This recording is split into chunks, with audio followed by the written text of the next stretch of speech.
Astrologer Wonder Girl, and I'm here to give you your weekly forecast for the week of Monday, July 3rd to Sunday, July 9th.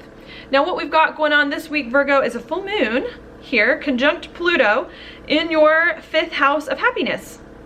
Okay, and of kids and of romance and of things like that. So I think there's been a lot of changes going on in your life in terms of what makes you happy, what you get enjoyment from, what's going on there in some way. And I think the full moon is bringing your attention to it here and saying you can't keep changing what makes you happy. You can't keep changing, you know, what you enjoy and things like that, because then it's going to get really, really hard for you to reach some of your goals and your dreams for the future and things like that. Okay, that's because we do have this full moon in your 5th house conjunct Pluto opposite your 11th house where the sun is, of your goals and of your hopes and dreams for the future. Okay, and so I think what you're really trying to figure out here is how you can do what makes you happy, accommodate what makes you happy, but in a way that can really allow you to live the life that you want and to have the dreams and to move forward kind of into the goals that you have for the future. Okay, so that's what's going on this week. Now I think something that's going to be really important for you to figure out here is your money situation. All right, because the full moon is going to square Jupiter, which is in your 2nd house of money and of resources. All right, I think you got to figure out what kind of financial situation you need, what kind of income you need, what kind of gifts and talents that you have that can help you do more of what makes you happy, that can help you reach your goals. And I think once you figure out this money thing and about your gifts and talents, it's going to be a lot easier for you to make some of these other choices that you need to make between this thing that makes you happy and between where your life is going. Okay, and that's also going to allow you to open up some doors too with partnerships and create more opportunities here as well once you do some of those things. Okay. That's because we do have the full moon in a sextile with Neptune here in your 7th house. Now while that's going on, we also do have Mercury finishing up here in your 11th house, making a square to Uranus in your 8th house of kind of like deep changes in life and some investments and that kind of thing. Okay, so there could be some unexpected news that comes up in regards to your goals, in regards to where your life is going in some way. Could be an unexpected ending or beginning in some goal or dream that you had for the future, in some part of your identity perhaps.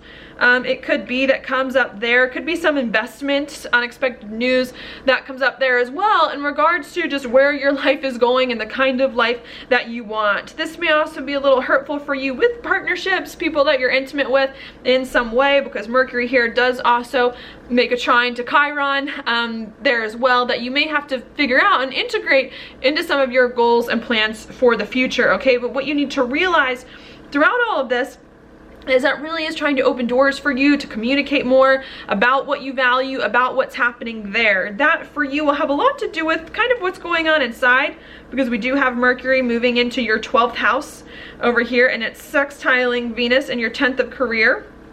So even though you got a lot of hard choices and decisions going on about what makes you happy, how you can reach your goals, money and people, I think you're really having to learn throughout all of this how it is that you can create a career, create a life direction that is more comfortable for you and more at peace with who you are on the inside and what's going on inside you. Now it may require you to have patience with people, with other people that you partner with in your life, business partners or otherwise, as you make some changes there. Maybe you need to make some changes with your partners in some way that may take a little bit longer than you would like. Not that it can't happen, just that you're going to have to wait for it to happen there. And then there could also be some things you may have to think very differently about where your life is headed and how you think about your home and family and what makes you stable in some way, to just kind of reconceptualize those things in your mind and not get so caught up on the way that you want things to be. Okay, now your card for this week is the King of Pentacles reversed.